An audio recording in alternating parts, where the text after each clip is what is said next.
Hey guys, welcome to tech Mantra official. This is Naveen. ఈరోజు మనం తెలుసుకోబోయే టాపిక్ ఏంటంటే, నార్మల్గా మన ఇంట్లో యూజ్ చేసేటువంటి వాల్ క్లాక్స్ కానీ, అలానే రిమోట్స్ కానీ, ఇంకా అలానే తీసుకున్నట్టయితే కన్నా కొన్ని వాటికి మనం రీఛార్జబుల్ బ్యాటరీస్ అనేవి యూజ్ చేస్తుంటాం కదా. అవి జస్ట్ 10 రూపీస్ 15 రూపీస్ పడతాయి.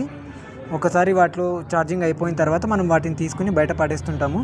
సో అలా కాకోకుండా ఆ బ్యాటరీస్ని కూడా ఏ విధంగా రీఛార్జ్ చేసుకోవాలి అని చెప్పేసి ఈరోజు మనకైతే ఒక మంచి ప్రోడక్ట్ని తీసుకుని వచ్చాను.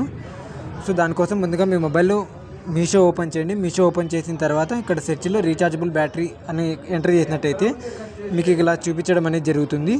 సో కొంచెం అలానే కిందికి స్క్రోల్ చేసినట్టయితే మనకి ఇలా స్టైలో ఛార్జర్ అని చెప్పేసి చూపించడం జరుగుతుంది. ఇది వచ్చేసి యూనివర్సల్ లిథియం బ్యాటరీ ఛార్జర్ అనమాట. ఇది వచ్చేసి సో దీనికి వచ్చేసి మనము ఆల్ టైప్ ఆఫ్ బ్యాటరీస్ని మనం దీంట్లో ఛార్జ్ అనేది పెట్టుకోవచ్చు అనమాట. ఫర్ ఎగ్జాంపుల్కి తీసుకున్నట్టయితే మనకి ఇక్కడ ఇమేజ్లో మెన్షన్ చేశారు కదా.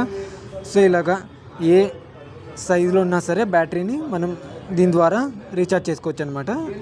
ఇంకా పోతే ఈ ఛార్జర్కి ఉన్నటువంటి మెయిన్ ప్లస్ పాయింట్స్ ఏంటంటే smart, safe and universal charging solution అని చెప్పేసి వాళ్ళు ఇచ్చారు.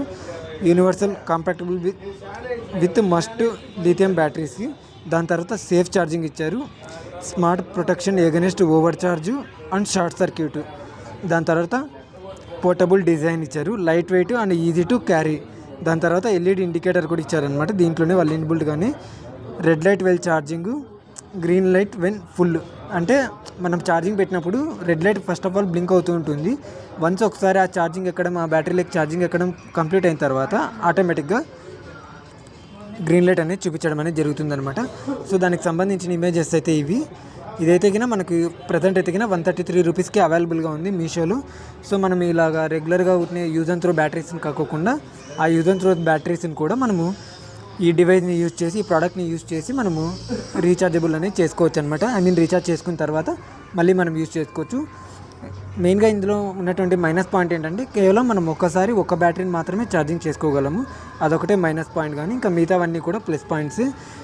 ఒకసారి మనం ఈ ప్రోడక్ట్ కింద తీసుకున్నట్టయితే కింద మన ఇంట్లో టీవీ రిమోట్లో వాడేటువంటి బ్యాటరీస్లో ఛార్జింగ్ అయిపోతానే ఈ ప్రోడక్ట్లో పెట్టేసి ఛార్జింగ్ పెట్టేసుకోవచ్చు. దాని తర్వాత మనం యూజ్ చేసుకోవచ్చు అనమాట ఒకసారి ఫుల్ అయిన తర్వాత.